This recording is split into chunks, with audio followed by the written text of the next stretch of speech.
마태복음 27장 1절로 5절까지 저와 여러분들이 교독합니다. 새벽에 모든 대제사장과 백성의 장로들이 예수를 죽이려고 함께 의논하고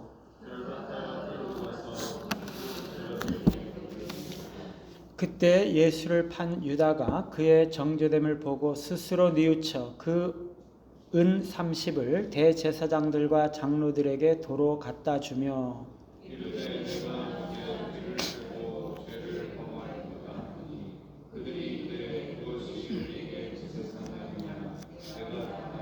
다 같이 유다가 은을 성수에 던져놓고 물러가서 스스로 목매어 죽은지라. 아멘. 토사구팽 당한 유다라는 제목으로 말씀을 드립니다.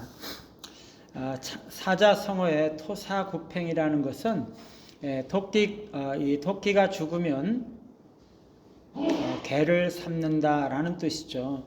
원래는 교토사주구팽인데요. 교활한 토끼 혹은 재빠른 토끼가 죽으면 토끼를 물고 온 좋은 사냥개를 삶아 먹는다, 그런 뜻이죠. 즉 필요할 때, 요긴할 때 이렇게 사용하다가 필요가 없어지면 가차없이 바로 버린다는 뜻입니다. 오늘 말씀은 유다가 자결하는 장면인데요. 유다는 대제사장들과 장로들의 목적을 달성시켜 주었음에도 불구하고 토사구팽 당해서 결국에 스스로 자결하고 마는 것이죠. 1절, 2절 말씀에 보면 새벽에 대제사장들과 장로들이 다시 한번 사내들인 공회를 소집해서 예수님을 죽이려고 논의하고 있습니다. 아마도 사형에 해당하는 중죄인에 대해서는 시간 간격을 두고 다시 한번 심의하는 절차가 있었던 것 같습니다. 아마도 그 다음 날이든지 그 다음 날이든지 논의해야 되는데 급하니까 그냥 절차를 무시하고 그냥 바로 연이어서 회의를 하고 있는 것이죠. 그들은 전에 신성모독으로 예수님을 이미 정죄했기 때문에 그리고 그 이전에는 이미 예수님을 죽이기로 결의했기 때문에 두 번째 회의는 얼마 시간이 걸리지 않았을 것입니다. 한 1, 20분, 2, 30분 그냥 간단하게 예수님은 사형이 타당하다고 논의하고 다시 의결을 했을 것입니다. 그러고 나서는 예수님을 결박해서 이 총독 빌라도에게 넘겨주고 있습니다. 여기서 총독이라는 것은 로마 황제에게 직접 책임을 지는 행정장관인데 민사, 형사 혹은 군사상의 재판권이 주어지고 수리아 사령관의 관할 아래 있었던 자였습니다. 이 빌라도는 유대인들을 잘 모르고 유대인들에게 반발을 많이 샀던 사람으로서 요령이 좀 부족한 사람이라고 할 수가 있고 또 황제의 호감을 사기 위해서 노력한 이기주의자라고 할 수가 있습니다. 이 빌라도에게 넘겨주는 것은 사내들인 공회에서는 사용할 수 있는 권한이 없기 때문인데 대제사장들은 이 빌라도에게 예수님이 종교적인 명목이 아니라 정치적인 명목의 죄를 지었다고 고발하게 됩니다. 그래야지 빌라도가 예수님을 사형할 것이기 때문이죠. 대제사장들은 예수님을 유다인의 왕이라고 고발을 했습니다. 그것은 예수님이 유대인들을 선동하는 불안의 어떤 그 잠재적인 원인이고 로마 통치에 위협하는 존재로서 반란을 일으킬 수 있는 자라는 것을 의미하는 거죠. 그들은 자신들의 목적을 위해서는 죄목도 그냥 다 만들어내고 있는 것입니다. 그런데 그때 유다는 이 예수님이 정죄되는 것을 보고 스스로 뉘우쳤다고 말씀하고 있습니다.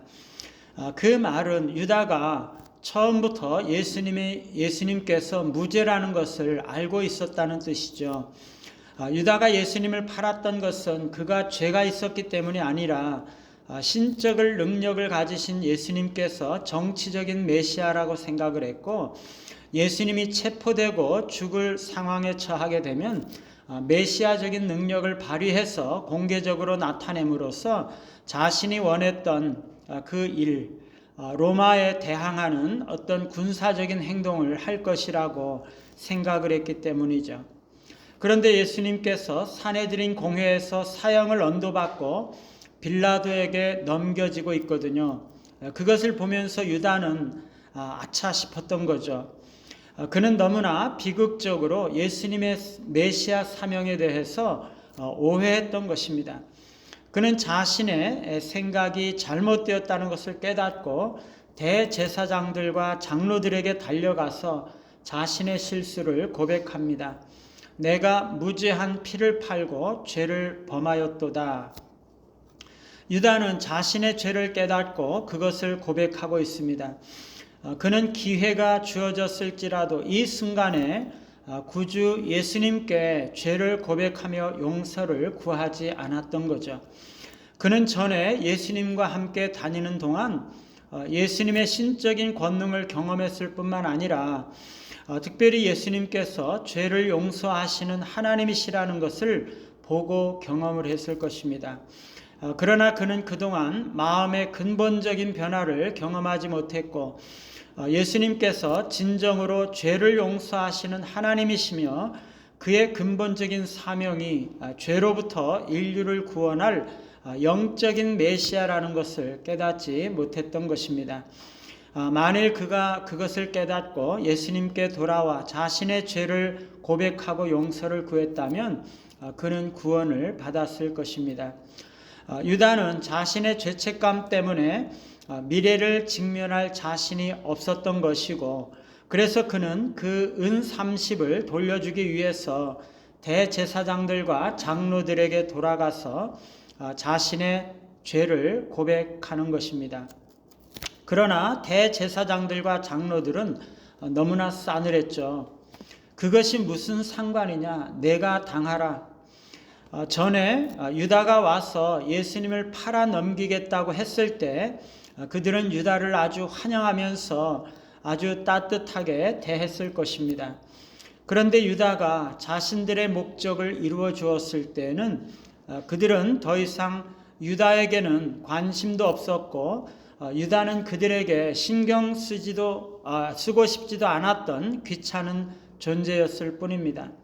유다는 단지 예수님을 죽이기 위해서 요긴하게 잠시 사용했던 소모품이었을 뿐이죠. 이게 마귀의 방식이죠. 마귀는요, 처음에 사탕을 주면서 유혹하지만 마귀의 손짓에 넘어가서 협조하고 도와주는 동조자가 되면은요, 그를 아주 요긴하게 써먹고는 그냥 내던져 버리고 멸망과 파멸에 빠지게 하는 것입니다. 유다는 대제사장들과 장로들이 자신이 가지고 간 은 30을 받지 않고 거절하자 그 은을 성소에, 아마도 연복외라고 말하는 성전고에 던져놓고 물러나서 스스로 목매어 죽었습니다. 사도행전에 보면 몸이 곤두박질해서 배가 터져서 창자가 다 흘러나왔다라고 말씀하고 있습니다. 이게 마귀의 짓이죠. 처음에 유다가 예수님을 팔려고 했던 생각은 마귀가 준 생각이었거든요. 마귀가 그에게로 들어갔다고 성경은 말씀을 하고 있습니다. 그리고 지금 유다가 목매달고 죽으려고 생각했던 것도 역시 그 자신이 했던 자신의 생각이라기보다는 마귀가 유혹하고 충동한 생각이라고 볼 수가 있습니다. 마귀는 유다를 유혹해서 예수님을 팔려고 했던 거죠. 나중에 유다가 자신의 죄를 깨닫고 죄책감을 가질 때에도 유다를 충동해서 목매달아 죽게 했던 것입니다. 마귀는요, 믿을 수 있는 존재가 아닌 거죠. 아무리 친구가 되고 도와주고 협조하고 충성해도요, 일이 끝나면 당장 나몰라라 하고 죽음과 멸망으로 이끌고 가는 것이죠. 마귀의 목적은 파멸입니다. 마귀를 따르는 자의 결국은 파멸과 멸망일 뿐이죠. 그러나 우리 주님 예수님은요, 아무리 작은 것이라도 예수님을 섬기고 사랑했던 자들을 끝까지 버리지 아니하시고 책임지시고 축복하시는 거죠. 오늘 유다의 자결하는 모습을 보면서 마귀가 얼마나 사악한 자인지를 깨닫고 반대로 우리 주님께서 얼마나 신실한 분이신 줄을 깨닫고 주님만 의지하며 사시는 우리 모두가 되시기를 간절히 바랍니다. 찬송가 394장입니다.